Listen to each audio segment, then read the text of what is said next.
கர்த்தருடைய பரிசுத்த நாமத்துக்கு மகிமை உண்டாவதாக. கர்த்தர் அடியேனையும் பிள்ளைகளையும் இதுவரைக்கும் பத்திரமாய் பாதுகாத்து வருகிறார். அதுபோல் இந்த வசனத்தை கேட்குற உங்கள் ஒவ்வொருவரையும் கர்த்தர் பாதுகாத்து வருகிறார். கர்த்தருக்கு ஸ்தோத்திரம். இன்றைக்கி நம்ம பார்க்க போகிறது இந்த சாப்டர் அநீதத்தின் கூலி. அநீதி எல்லாம் பாவம். பாவத்தில் ஒரு வெரைட்டி தான் இதுவும்.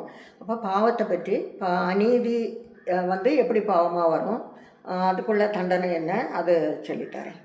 1 யோவான் 5:17 அநீதி எல்லாம் பாவம்தான் இருக்குது. ரோமர் 6:23 பாவத்தின் சம்பளம் மரணம் அப்படின்ட்டு இருக்கு. அப்போ பாவம் பூரணமாகும்போது ஒரு மனுஷனுக்கு மரணம் பிறப்பிக்கப்படும். அப்போ சிலருக்கு பாவம் சட்டுன்னு தீரும், சிலருக்கு வருஷங்கள் ஆகும். வருஷங்கள் ஆகுறது எப்படின்னு சொன்னால், ஒரு பக்கம் இந்த மனுஷன் பாவியாக இருந்தாலும் இந்த பக்கம் இன்னொரு பக்கம் அவனை நம்பி 5-6 குடும்பங்கள் பிழைக்கும். யாருக்காவது வேலை கொடுத்துருப்பான். அதனால ஆண்டவர் அப்படிப்பட்டவங்கள அவ்வளோ சீக்கிரம் தண்டிக்க மாட்டார். அதனால் நம்ம இவன் இவ்வளோ அநியாயம் பண்ணுவானே, இவனுக்கு கூலி கிடைக்கலையே அப்படி நம்ம ஒன்றுமே நினைக்க கூடாது. ஏன்னா அவருக்கு பார்வை வேறு, நம்ம பார்வை வேறு. நம்ம அவன் செய்த குற்றத்தை மட்டும்தான் பார்ப்போம். ஆனால் தேவன் அப்படி இல்லை. அவனை கொண்டு ஜனங்களுக்கு யாருக்குனாலும் சரி, தேவன் படைச்ச எல்லா ஜனங்களையும் அவர் ஒன்று போல தான் பார்க்காரு. அப்போ அதில் ஒரு 4-5 குடும்பத்துக்கு இவன் வேலை கொடுத்தோ ஏதாவது உதவியோ ஏதாவது ஒரு காரியம் செய்திருந்தான்னா அதுக்கு தக்க அவனை ஆண்டவர் விட்டு வைப்பார். அப்போ அப்படி தான் அவங்க எல்லாம் அப்படி தப்பி இருக்குது. அதனால் நம்ம யாரையும் குற்றமாக இவன் இவ்வளோ பெரிய பாவி அப்படிலாம் நம்ம நினைக்கவே கூடாது. அநீதி எல்லாம் பாவம்தான், பாவத்தின் சம்பளம் மரணம். ஒருக்கா 1975 ஒரு பையன், தெரிஞ்ச ஒரு பையன், ஒரு பிள்ளையை பற்றி அவளுக்கு ஹஸ்பண்ட்கிட்ட சில காரியங்கள் வீணாக சொல்லி கொடுத்தான். அது உண்மை கிடையாது, பொய்யா சொல்லி கொடுத்தோன்னே இவர் இந்த பிள்ளைகிட்ட இப்படியெல்லாம் இவன் சொல்லலான்னு சொல்லிட்டு சொன்னோன்னே இந்த பிள்ளை ஒரே அழுது ஆண்டவரே இது என்ன இப்படி இவன் சொல்லி கொடுத்துருக்கான், இவனுக்கு எனக்கு என்ன சம்மந்தம் அப்படின்னு சொல்லிட்டு அது நல்ல ஆண்டவர்கிட்ட அழுது இருக்குது. அப்போ அழுதோடனே இவனை அந்த இதுக்கு ஹஸ்பண்டு என்ன செய்தான்னு சொன்னால் அப்படி யோசிச்சுட்டே இருந்தான். கரெக்டாக 3ஆவது நாள் இவனை யாரோ அடித்து கொண்டு, அந்த கோல் சொல்லி கொடுத்தாங்களே அவனை அடித்து கொண்டு வயலுக்குள்ளே போட்டிருந்து அப்படி அவனுக்கு பாடியை தூக்கிட்டு போனாங்க. அப்போ 3ஆவது நாளே ஆண்டவர் கூலி கொடுத்தாரு. எதுக்கு? அநீதிக்கு கூலி. இவன் செய்தது நீதி கிடையாது. யாரோ ஒரு வாழ்க்கையில் நம்ம குறுக்கிட்டு நம்ம அப்படி செய்யக்கூடாதுன்னு அந்த அறிவு இவனுக்கு இல்லாமல் அது அந்த அநீதி எல்லாம் பாவம்தான் அந்த லிஸ்ட்டில் வந்துட்டான். இன்னொருத்தர் ஒரு ஊரில் ஒரு ஆள் ஒரு தொழில் வச்சுருந்தார். அப்போ அந்த தொழிலுக்கு அந்த ஊரில் உள்ள ஒரு ஏழை ஒருத்தனை கூப்பிட்டு, நீ இதை பார்த்துக்கப்பா, உனக்கு நான் இவ்வளோ சம்பளம் தரேன்னு அவனை வச்சு பார்க்க வச்சுருந்து.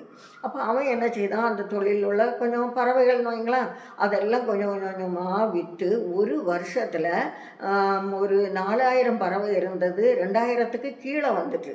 அப்போ இதுக்கு மேலேயும் நம்ம போச்சுன்னா நமக்கு நஷ்டம், நம்ம கடனில் மாட்டிக்கிடுவோம்னு சொல்லிட்டு இவர் படப்படா எல்லாம் விற்று அந்த தொழிலையே விட்டுட்டார். சரியாக ஒரு மாதத்துக்குள்ளே இந்த மனுஷன் அந்த ஏதோ குளை அறக்க பழைய காலங்கள்லாம் அந்த வயலுக்கு குளை அறக்க போவாங்கல்ல, அப்படி போகும்போது மரத்தில் வந்து கீழே விழுந்து கை காலெல்லாம் முறிஞ்சு இவங்க வீட்டுக்கு முன்னாலோடையே ரத்தத்தோடு அவனை தூக்கிட்டு போனாங்க. அதை அந்த மனுஷன் பார்த்து அவருக்கு சங்கடம்.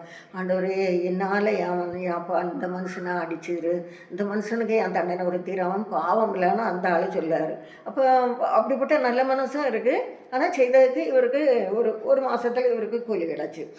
இன்னொரு காரியம், ஒரு இடத்துல ஒரு கல்லுக்கடையில் கல் குடிச்சிட்டு போகிறவங்களால சுற்றி உள்ளவங்களுக்கெல்லாம் நிறைய பிரச்சனை. அப்போ அவங்க இந்த இப்படி இந்த குடிக்கிறவங்களால இவ்வளோ ஊத்துறோம்னு சொல்லிட்டு ஆண்டவரையும் சொல்லி ஜெபம் பண்ணாங்க. பக்கத்தில் ஒரு சபை உண்டு. அந்த சபையிலேயே அந்த பாஸ்டர்கிட்ட சொல்லி, பாஸ்டர் இந்த குடிச்சிட்டு போகிறவங்களால இந்த மாதிரி நாங்கள் கஷ்டப்படுவோம் பாஸ்டர் அப்படின்னு ஜெபம் பண்ணோன்னு சொன்னோன்னே அவர் எல்லாரும் சேர்ந்து சபையில் ஜெபம் பண்ணாங்க. ஆண்டவரே இந்த கல்லுக்கடையினால எங்களுக்கு ஊத்துறமாக இருக்குது, இந்த கல்லுக்கடையை இந்த இடத்த விட்டு மாற்றிதாங்கப்பான்னு இவ்வளோதான் சொல்லி ஜெபம் பண்ணார்.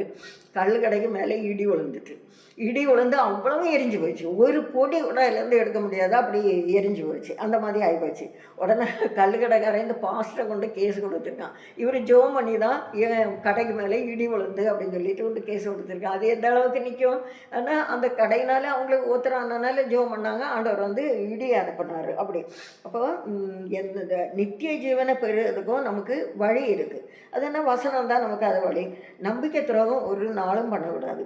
கீழ்ப்படியாமல் பாவம் ஒரு சிலர் வந்து ஒரு ஆள் கூட அப்படி இருப்பாங்க. இருந்து ஒரு தொழில் செய்யாங்கன்னா 2 பேரும் சேர்ந்து செய்துட்டு தந்திரமாக அவ்வளவத்தையும் இவனுக்கு பேருக்கு ஆக்கிடுவாங்க. அப்படி இப்போ நிறைய நடக்குது. வஞ்சகம் பெருகி போச்சு, ஏமாத்து பெருகி போச்சு, நம்பிக்கை துரோகம் பெருகி போச்சு. சம்பவம் சொல்லணும்னா நிறைய சொல்லலாம். ஆனால் நமக்கு தேவைக்கு மட்டும் 1 2 போதும். நமக்கு வசன அறிவு தான் நமக்கு வேணும்.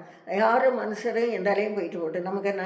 அப்போ நம்ம வந்து இந்த வசனம் என்ன சொல்லுது அதுபடி நம்ம ஜீவிச்சோன்னா நம்ம ஆத்மாவை பாதுகாக்கிறதுக்கு நம்ம என்ன செய்யணும், அதுதான் நமக்கு தேவை. அப்போ 1 யோவான் 5:17 அநீதியெல்லாம் பாவம்தான்னு இருக்குது. இப்போ நீதி இல்லாமல் இருக்கிறது அநீதி. நீதின்னு சொன்னால் இயேசு கிறிஸ்து என்ன சொல்லார், இந்த அதாவது நமக்கு பக்கத்தில் நம்ம பகைவனாக இருந்தாலும் அவன் கஷ்டப்பட்டால் உதவி செய்யணும். ஆகாரம் இல்லாமல் இருந்தால் ஆகாரம் கொடுக்கணும். அவனுக்கு ஆடோ மாடோ குழியில் விழுந்தால் அவன் கூட நம்ம சேர்ந்து தூக்கி விடணும். அப்படி நிறைய காரியம் சொல்லியிருக்காரு. அப்போ இந்த மாதிரி நம்ம உதவி செய்யணும் மனுஷருக்கு. யாருனாலும் சரி, பகைவனாக இருந்தாலும் சரிதா, நண்பனாக இருந்தாலும் சரிதா, நம்ம உதவி செய்யணும். அப்போ ஆடு மாடு விழுந்தால் அதை கூட தூக்கி விட சொல்லியிருக்காரு. லூக்கா 16:9 அநீதியான உலக பொருளினால் உங்களுக்கு சிநேகிதரை சம்பாதிக்கணுன்னு இருக்குது. அநீதியான உலக பொருள்னால் என்னது? அரிசி, காய்கறி, துணிகள், பொன்வெள்ளி, இது எல்லாமே இந்த உலகத்தில் உள்ள எல்லாமே அநீதியான உலக பொருள் தான். அது ஏன்னு சொன்னால் இந்த உலகம் வந்து அக்கினிக்கு இரையாக தான் வைக்கப்பட்டிருக்கு. இது வந்து நிலையானது இல்லை. இந்த உலகத்தில் இருக்க வரை இதில் உள்ள பொருட்கள் என்ன நமக்கு வேணுமோ அதை நம்ம அனுபவிச்சுக்கலாம். சாப்பாடோ துணிமணியோ அந்த காய்கறிகளோ இல்லை ஒரு இனிப்பு வகைகளோ நமக்கு தேவையானது எல்லாம் ஆண்டவர் நமக்கு தருவார். அதை நம்ம அனுபவிச்சுக்கலாம். அப்போ ஆனாலும் இந்த உலகத்தில் உள்ள பொருட்கள்லாம் அநீதியான உலக பொருள் தான் இருக்குது.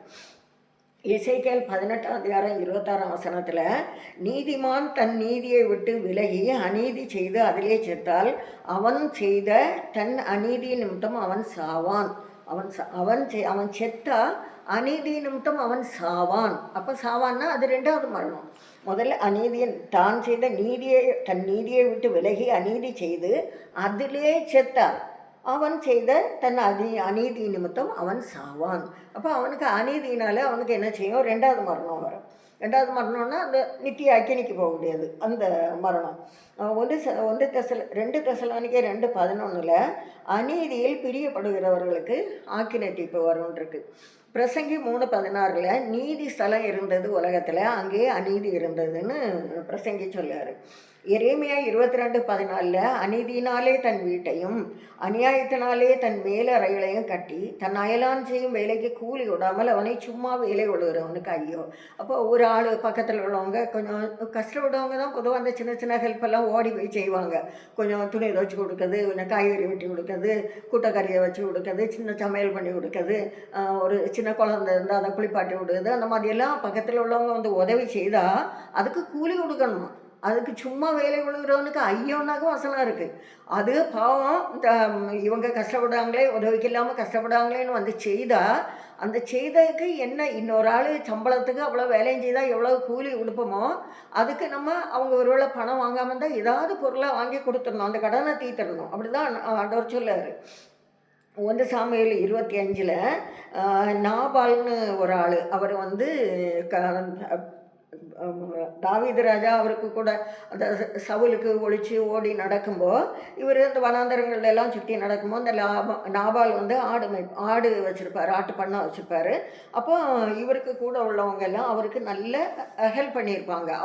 அவருக்கு பொருள், அவருக்கு ஆடு மாடுக்கெல்லாம் இவங்க எல்லாம் பாதுகாப்பாக இருந்திருப்பாங்க. அப்போ இந்த நாபால்கிட்ட தாவீது சொல்லி விடுவார், ஏன்னா இவர் கூட அந்த வாலிபர் இருக்காங்க, சரியான சாப்பாடு அவங்களுக்கு கிடையாது, எப்படி இல்லாமல் அந்த காரியங்கள் கழிஞ்சிட்டு சாப்பாடு யாரெல்லாமோ கொண்டு கொடுப்பாங்க, அப்படி தான் கழியுது. அப்போ இவர் வந்து நாபால்கிட்ட 2-3 பேரை அனுப்பி விடுவார். அனுப்பிவிட்டு இந்த உங்கள் பொருள், உங்கள் ஆடு மாடு வனாந்தரத்தில் இருக்கும்போது ஒன்று களவு போனதில்லை, உங்கள் பொருளும் களவு போனதில்லை, நாங்கள் உங்களுக்கு அரணா மதிலாக இருந்து பாதுகாத்தோம், இப்போவும் இந்த வாலிபருக்கு உங்கள் கண்ணில் தய கிடைக்கணும் அப்படின்னு சொல்லிட்டு உமது அடியானாகிய உடைய குமாரனாகிய தாவீது சொல்கிறான்னு ஒரு வார்த்தை சொல்லி விடுவார். அப்போ அவன் என்ன சொல்லுவான், எஜமான விட்டு ஓடி போகிறவங்க இந்த காலத்தில் நிறைய பேர் இருக்குது, ஏன் வேலைக்காரங்களுக்கு நான் அடித்து சமையல் பண்ணி வச்சதை நான் யாருன்னு தெரியாதவங்களுக்கு நான் எப்படி கொடுப்பேன்னு சொல்லி இவர் ஒன்றும் கொடுக்க மாட்டார். அப்போ உடனே இவர் சொல்லுவார், வந்து இவர்கிட்ட வந்து அந்த வேலைக்காரங்க சொல்லுவாங்க, இப்படி அவன் சொன்னான்னு சொல்லிட்டு. அப்போ இவர் சொல்லுவார், விருதாவே நான் அவனை பாதுகாத்தனே அப்படின்னு சொல்லிட்டு, சரி எல்லாம் அவரவருக்கு பட்டயத்தை எடுங்க நம்ம போவோம் அப்படின்னு சொல்லிட்டு, அவன் காலையில் வர ஒரு நாய் கூட அவனுக்கு இல்லாமல் நான் எல்லாத்தையும் கொண்டு போடுவேன்னு சொல்லிட்டு அப்படி வராரு. அப்போ இதில் ஒருத்தன் வந்து தப்பி ஓடி அவருக்கு நாபாலுக்கு ஒய்ஃப் அபிகாயில் அவருக்கு மனைவி அவர்கிட்ட போய் சொல்லுவார். சொன்னோன்னா இப்படி தாவீதும் அவருக்கு கூட உள்ளவங்களும் எங்களுக்கு இவ்வளோ பாதுகாப்பாக இருந்தாங்க. அப்போ அவங்க வந்து சாப்பாடுக்கு ஏதோ கேட்டவுடனே இவர் ரொம்ப சீறினார். இன்னும் இப்பவும் அவருக்கு என்ன தீமை வரும்னு நமக்கு தெரியாது அப்படின்னு சொல்லுவார். அப்போ இவர் தாவீது செய்த நன்மைக்கு இவர் பதில் நன்மை செய்யலை. அப்போ அதை ஒன்றும் கொடுத்த உடனே அவர் அவங்க வந்து உடனே அந்த வீட்டில் சமையல் பண்ணப்பட்ட ஆடு, உலர்ந்த திராட்சை ரசம், அப்பம் எல்லாம் எடுத்துக்கிட்டு இவரை தாவீது ராஜாவை பார்க்க வராங்க. பார்க்க வந்து மன்னிப்பு கேட்பாங்க. மன்னிச்சு விடுங்க அப்படின்னு சொல்லி சில காரியங்கள் பேசுவாங்க. அப்போ இவரும் அதுக்கு பதில் பேசுவார். அப்போ அவர் கையில் உன்னை சந்திக்க ஆண்டவர் கிருபை வச்சதுனால ஆண்டவருக்கு ஸ்தோத்திரம் சொல்லி அவங்க கையில் உள்ள சாப்பாடு இதெல்லாம் வாங்கிட்டு அவங்கள அனுப்பி விடுவாங்க. அப்போது அவங்க சொல்லாங்க, நீங்களாட்டும் அவரை அடிக்கண்டாம், ஆண்டவரே அவரை அடிக்கட்டும், நீங்கள் அடிக்கண்டாம், உங்கள் மேலே குற்றம் வந்துடக்கூடாதுன்னு சொல்லி. அப்போ அவங்க சொல்லுவாங்க, தாவீது ராஜா மேலே குற்றம் வராமல் இருக்கிறதுக்கு நீங்கள் அவன்கிட்ட சண்டைக்கு போகண்டாம் அப்படின்னு சொல்லாங்க. அப்போது சொல்லிட்டு போயிட்டாங்க. பிறகு ஏறக்குறைய 10 நாளைக்குள்ள கர்த்தர் நாபாலை வாதித்ததினால் 10 நாளுக்கு பின்பு செத்தான். அப்போ நம்ம பொறுமையாக இருந்தால் நமக்கு விரோதமாக நமக்கு நம்பிக்கை துரோகம் பண்ணவங்கள ஆண்டவரே கொடுப்பாரு. 10 நாளைக்கு பிறகு செத்தான்னா உலகத்தில் உள்ள மரணம் இல்லை, உள்ளுக்குள்ளே ஆத்மா சாகவும் இல்லை. அப்படியே ஆண்டவர் சிலரை அப்படி ஒதுக்கி வச்சிருவார். சிலருக்கு ஆண்டவர் இறங்கவே மாட்டார். அதனால் நமக்கு விரோதமாக யார் என்ன செய்தாலும் அதுக்கெல்லாம் நம்ம வருத்தப்படவே கூடாது. ஆண்டவரே இதை கேளுன்னாலும் அப்படியெல்லாம் நம்ம ஜெபம் பண்ணக்கூடாது. ஆண்டவரே அவங்க ரட்சிக்கப்படட்டும், அந்த ஆத்மா ரட்சிக்கப்படட்டும், அதுதான் ஆண்டவர் விரும்புகிறார். துன்மார்க்கனுடைய துன்மார்க்கத்தை நான் விரும்பலை, அவன் வந்து மனம் திரும்பதையே தான் நான் விரும்புகிறேன் அப்படின்னு சொல்லுவார். அப்போ 10 நாளைக்குள்ளே அவர் செத்து போனார். அப்போ அநீதத்தின் கூலி அந்த மனுஷனுக்கு கிடச்சிட்டு. அப்போஸ்தலர் 1:18 அநீதத்தின் கூலியினால் அவன் ஒரு நிலத்தை சம்பாதித்து தலைகீழாக விழுந்தான், அவன் வயிறு வெடித்து குடல்கள் எல்லாம் சரிந்து போயிற்று அப்படின்னு சொல்லி யாரும் சொல்ல பேதுரு சொல்லார். அப்போ இது என்னன்னு சொன்னால் யூதாஸ் காரியத்தை பற்றியாகும் இந்த வசனம். அப்போ அவர் என்ன செய்தார், இயேசு கிறிஸ்துவை காட்டி கொடுத்துக்கிட்டு திருப்பி காட்டி கொடுத்து அவருக்கு மரண தண்டனை வந்தோன்னா அவருக்கு தாங்க முடியலை. உடனே அந்த பைசாவை கொண்டு தேவாலயத்தில் எறிவார். ஆனால் அதை வந்து குயவனுக்கு நிலத்தை வாங்கக்கு கொடுத்துட்டு இவர் வந்து என்ன செய்வார், 4 கொண்டு செத்தாருன்னு இருக்கும். அப்போ அவர் எப்படி செத்தாரா, அநீதத்தின் கூலியினால் அவன் ஒரு நிலத்தை சம்பாதித்து தலைகீழாக விழுந்தான், அவன் வயிறு வெடித்து குடல்கள் எல்லாம் சரிந்து போயிட்டு அப்படின்னு இருக்கு. அப்போ வயிறு வெடித்து குடல் எல்லாம் வெளியே வந்துட்டு சரிஞ்சிட்டு அப்படின்னு சொல்லி சொல்லுவாங்க. அப்போ அந்த ரோட்டில் எல்லாம் ஆக்சிடெண்ட் நடக்கு, சிலது தன்னே மூளை வெளியே வந்துடும், குடல் வெளியே வந்துடும், உடம்புக்குள்ள உள்ள பாற்றெல்லாம் வெளியே வந்துடும், சிலது லேசாக அடிபட்டு செத்து கிடக்கும். அப்போ எப்படி கிடந்தாலும் இவங்க வந்து போஸ்ட்மார்ட்டம் கொண்டு போவாங்க. அப்படி அந்த மாதிரி ஆக்சிடெண்ட்டான பாடியெல்லாம் போஸ்ட்மார்ட்டம் கொண்டு போவாங்க. எனக்கு வீட்டுக்காரர் ஆஸ்பத்திரியில் வேலை பார்த்தாரு. அப்போது எனக்கு போஸ்ட்மார்ட்டம் பார்க்க ஆசை அந்த நேரம். அப்போ நான் சொன்னேன், போஸ்ட்மார்ட்டம் பார்க்கணும், என்ன ஒரு நாள் கூப்பிட்டு போவீங்களான்னு கேட்டேன். அப்போ சரி, இனி ஒரு பாடி வர அன்னைக்கு. அப்போ அவங்க நைட் டியூட்டி பார்த்துட்டு இருந்தாங்க. அப்போது அந்த பாடி உண்டுன்னா நான் காலையில் வந்து ஒன்று கூப்பிட்டு போகிறேன். பிள்ளைகள் ஸ்கூலுக்கு போயிட்டு இவங்க ஒரு 9 மணி போல் வந்துட்டு உடனே புறப்பட்டு இன்னைக்கு ஒரு போஸ்ட்மார்ட்டம் இருக்குது அப்படின்னு சொல்லிட்டு அங்கேயும் சொல்லிட்டு வந்திருக்காங்க. நான் எனக்கு ஒய்ஃபை கூப்பிட்டு வரேன், அவள் இதை பார்க்கணும்னு சொன்னால், இல்லாட்டா அவங்க உடனே தச்சிருவாங்க. அப்போ அவள் பார்க்கணும்னு சொன்னால் அதனால் நான் அவளை கூப்பிட்டு வரேன், அது வரை இருக்கட்டும் அப்படின்னு சொல்லிட்டு அங்கேயும் சொல்லிட்டு வந்திருக்காங்க. அப்போ நான் போனோடனே இவங்க அங்கே கூப்பிட்டு போனாங்க. அப்போ அந்த போஸ்ட்மார்ட்டம் ரூம் எப்படின்னா, ஒரு 6-7 படி ஏறி மேலே போகணும். ஒரு ரூம், ஒரு கொஞ்சம் விசாலமான ரூம். அதில் தரையில் அந்த பாடி கடத்தி போட்டிருக்கு. ஒரு வாலிபன் நல்ல ஸ்ட்ராங்கான ஆளாகும், பக்கத்தில் எங்கே உள்ள ஆள் கன்னியாகுமரியில். அப்போ அதை நான் படி ஏறி இப்படி பார்க்கவும் பாடி வயிற்றை இப்படி கீறி குடலெல்லாம் வெளியே கிடக்கு, அதுக்குள்ளே உள்ள ஈரல் வயிற்றுக்குள்ளே உள்ள எல்லாம் வெளியே கிடக்கு. நான் இப்படி எட்டி பார்க்கவும் திருப்பி எனக்கு பார்க்கவே முடியல. 3 படி ஏறி பார்த்தேன். 3 படி ஏறினோன்னா அங்கே உள்ளது தெரிஞ்சா 7-8 படி ஏறி தான் உள்ளே போகணும். நான் ஏறவே இல்லை, வரவே மாட்டேன்ட்டேன். அப்போ நீ வந்து பாரு, பார்க்க தானே ஆசைப்பட்டேன், வான்னு நர்ஸ் மாதிரி எல்லோரும் என்ன கூப்பிட்டாங்க. நான் பார்த்துக்கிடவே மாட்டேன், நான் போகிறேன் சொல்லலாம், கீழே இறங்கி அங்கேயே உட்காந்துட்டேன். அப்படி ஆச்சு. அப்போ அது எப்படின்னு சொன்னால், ஒரு மனுஷன் வந்து மார்க் 9:22 ஒரு மனுஷன் இயேசு கிறிஸ்துக்கிட்ட சொல்லுவார். இயேசு கிறிஸ்து கேட்காரு, அவனுக்கு என்ன பிரச்சனைன்னு சொல்லியப்போ, ஒரு ஆவி அவனை உபத்திரப்படுத்துது, அந்த ஆவி அவனை தீயிலையும் தண்ணியிலையும் தள்ளி விடுது அப்படின்னு சொல்லுவார். அப்போ இப்போ அந்த மனுஷர்கள் வந்து தற்கொலை பண்ண தன்னை தானே மண்ணெண்ணெய் ஊற்றி தீ வச்சுருவாங்க. கலெக்டர் ஆஃபீஸில் வந்து வேற ஊற்றி விடுவாங்க. அப்போ தீ வச்சுருவாங்க. அதுபோல் ஆறு, குளம், காயல், கடல் அப்படி அந்த தண்ணியில் சாடுறாங்க. சாடி தற்கொலை பண்ணிக்கிடுவாங்க. அப்போ இதெல்லாம் எதுக்கு வேலை? அசுத்த ஆவிக்க வேலை. அது தீயிலேயும் தள்ளும், தண்ணியிலேயும் தள்ளும். அப்போது இதில் என்னன்னு சொன்னால், எப்படி செத்தாலும் சரி, இங்கே போஸ்ட்மார்ட்டம்னு கொண்டுட்டு வந்தால் அதில் என்ன வயிறை கீறி தான் வெளியே எடுப்பாங்க. அப்போ அதில் அநீதத்தின் கூலினால் நிலத்தை சம்பாதித்த தலைகளாக விழுந்தான் வயிறு வெடித்து குடல்களெல்லாம் சரிந்து போயிட்டு. உன் வயிறு வெடிக்காமல் ஒன்று அங்கே தூக்கி கொண்டு போட்டாலும், இப்படி விபத்து தீயிலையோ தண்ணியிலையோ விழுந்து வயிறு வெடிக்காமல் இருந்து அங்கே கொண்டு போட்டாலும் வயிறு வெடிக்க வைப்பாங்க. வயிற்றை கீறி அவ்வளோத்தையும் வெளியே எடுப்பாங்க. இதுதான் அங்கே சம்பவிக்கும். அப்போது நம்ம மரணம் எப்படி வரணும்? அதனால நம்ம வந்து ஆண்டவருக்கு பிரியமாக ஜீவிச்சு வசனத்துக்கெல்லாம் கீழ்ப்படிஞ்சு இருந்தால் தான் இந்த மாதிரி மரணம் நமக்கு வராது. அதான் பிலேயாம் சொல்லுவார்ல, நீதிமான் மரிப்பது போல் நான் மரிப்பேனாக அப்படின்னு சொல்லாரு. யாக்கோபுக்கு மரணம், அவர் அங்கே மறிச்சாரு, இங்கே கொண்டு வந்து நல்ல கம்பீரமாக கொண்டு வந்து அடக்கம் பண்ணாங்க. அந்த மாதிரி நிறைய நம்ம பைபிளில் நிறைய பேர் பார்க்கோம். அதுபோல் யோய்தான் ஒரு பிரதான ஆசாரியன், அவர் ராஜாவுக்கு நல்லா ஹெல்ப் பண்ணுறதுனால அவர் இறந்த பிறகு ராஜாக்கள் கல்லறையில் வச்சாங்களாம். ராஜாக்களை வைக்கக்கூடிய கல்லறையில் ஒரு ஆசாரியனை வச்சுருக்காங்க. அப்போ அந்த அளவுக்கு அவரை கனப்படுத்தியிருக்காங்க. நம்ம செய்யக்கூடிய வேலை, நம்ம பேசக்கூடிய பேச்சுகள், நம்ம ஜீவிதம், நம்ம வசனத்துக்கு கீழ்ப்படியது, இதெல்லாம் வச்சு தான் நமக்கு மரணம் இருக்கும். அதனால் நம்ம மரணம் நல்ல மரணமாக இருக்கணும்னா இந்த மாதிரி எல்லாம் இந்த அநீதி இந்த மாதிரிப்பட்ட ஒன்றுமே நமக்கு வரக்கூடாது. அப்போது தன்னை அனுப்பினவரின் மகிமையை தேடுகிறவனோ உண்மையுள்ளவனோ அவனிடத்தில் அநீதி இல்லை. யோவான் 7:18 இருக்குது. போஸ்ட்மார்ட்டம் சில பாஸ்டர்மார் நல்ல கூட்டங்கள் உண்மையாக நடத்தக்கூடியவங்க, நம்ம பார்க்க ஒரு குற்றமும் இல்லாத எத்தனையோ பாஸ்டர்மார் ஆக்சிடெண்ட்டில் செத்துருக்காங்க. அவங்களையும் போஸ்ட்மார்ட்டம் பண்ணி தான் இங்கே வரும். வயிற்ற கீறி எல்லாம் வெளியே எடுத்துக்கிட்டு திருப்பி உள்ளுக போட்டு தச்சு அப்படி தான் கொண்டு வருவாங்க. இப்போ வயிறு வெடித்து குடல் வெளியே வந்தால் என்னத்துக்கு கூலி? அநீதத்தின் கூலி. அப்போ அவங்க வந்து எப்படி ஜீவிச்சிருக்காங்கன்னு நம்ம தெரியாது.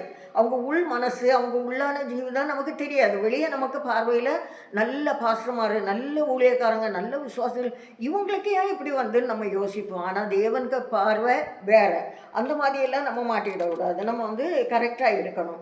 ஆதியாகமம் 4:23 ஒருத்தர் சொல்லுவார், எனக்கு காயம் உண்டாக ஒரு மனுஷனை கொண்டேன், எனக்கு தழுவுண்டாக ஒரு வாலிபனை கொலை செய்தேன். அப்போ நம்ம செய்கிற ஒவ்வொரு பாவமும் நமக்கு தான் காயத்தை உண்டாக்கும்.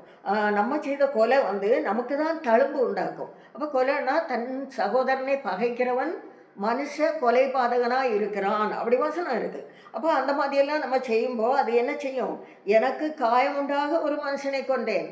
ஒரு மனுஷனை கொல்லுறது, இந்த மாதிரிப்பட்ட சுபாவம் இருக்கிறது நம்மளே கொல்லுறதுக்கு சமம். அது நமக்கு காயம் உண்டாகும், நமக்கு தழும்பு உண்டாகும். அதனால் அந்த மாதிரி காரியங்கள்லாம் நம்ம கரெக்டாக இருக்கணும். கொலை செய்தேன், தன் சகோதரனை பாய்க்கிறவன் மனுஷ கொலைபாதகனாக இருக்கிறான். எபிரேயர் 6:10 உங்கள் கிரியைகளையும் நீங்கள் பரிசுத்தவான்களுக்கு ஊழியம் செய்ததினாலும் செய்து வருகிறதுனாலும் தமது நாமத்திற்காக காண்பித்த அன்புள்ள பிரயாசத்தையும் மறந்து விடுகிறதற்கு தேவன் அநீதி உள்ளவர் அல்லவே. அப்போ அவர்கிட்ட அநீதி இல்லை. அதனால நம்ம நற்கிரியை, நம்ம செய்கிற நல்ல காரியங்களெல்லாம் தேவன் வந்து நினைக்கிறாரு, இயேசு கிறிஸ்து நினைக்கிறாரு. யோபு 34:10 அநீதி சர்வ வல்லவருக்கு தூரமாக இருக்கிறது, தேவன்கிட்ட அநீதி இல்லை. எசேக்கியேல் 18:26-28 வரை நீதிமான் தன் நீதியை விட்டு விலகி அநீதி செய்து அதிலே செத்தால் அவன் செய்த தன் அநீதி நிமித்தம் அவன் சாவான். துன்மார்க்கன் தன் செய்த துன்மார்க்கத்தை விட்டு விலகி நியாயத்தையும் நீதியையும் செய்வானே ஆகில் அவன் தன் ஆத்மாவை பிழைக்க பண்ணுவான். அவன் எச்சரிப்படைந்து தான் செய்த எல்லா மீறுதல்களையும் விட்டு திரும்புகிறபடியினாலே அவன் பிழைக்கவே பிழைப்பான், அவன் சாவதில்லை, நித்திய ஜீவன் உண்டு. அப்போது நம்ம வந்து எச்சரிக்கப்படணும். அந்த வசனம் வாசிக்கும்போது வசனம் நம்ம எச்சரிக்கும். அப்போ நம்ம அந்த குற்றங்களை செய்யக்கூடாது, பாவங்களை செய்யக்கூடாது, அநீதி செய்யக்கூடாது. அந்த மாதிரி இருக்கும்போது நம்ம ஜீவன் பாதுகாக்கப்படும். நமக்கு நித்திய ஜீவன் கிடைக்கும். Behold I bring life eternal, இதோ நான் நித்திய ஜீவனை கொண்டு வருகிறேன். இப்படி செய்கிறவங்களுக்கெல்லாம் நித்திய ஜீவன் உண்டு. அநீதி நம்ம பக்கம் வராமல் பாதுகாத்துக்கணும். அநீதிக்கு கிடைக்கக்கூடிய மரணம் நல்ல மரணம் இல்லை. வீலையாமோ நான் நீதிமான் மறிப்பது போல் மறிப்பேனாக சொல்லுவார். கடைசியில் யுத்தத்தில் தான் செத்தார். அதனால் அந்த மாதிரி வழியில் சாகக்கூடாது. நம்ம வீட்டில் தான் சாகணும். நம்மளை தூக்கி நம்ம சொந்தக்காரங்களோ கூட நிற்கிறவங்களோ நம்மளை தூக்கி கிடத்தணும். வழியில் சாகக்கூடாது. அந்த மாதிரி மரணம் நமக்கு வரக்கூடாது. அதை நம்ம பார்த்துக்கணும். ஆண்டவருக்கு வசனத்துக்கு கீழ்ப்படிஞ்சால் நம்ம சரீரத்தை ஆத்மாவை எல்லாம் ஆண்டவர் பாதுகாப்பார். கர்த்தர் இந்த வார்த்தைகளால் உங்கள் ஒவ்வொரையும் ஆசீர்வதிப்பாராக, எச்சரிக்கை பண்ணுவாராக. இயேசுவின் நாமத்தில் ஆமேன். பிஹால்ட் ஐ பிரிங் லைஃப் எட்டர்னல்.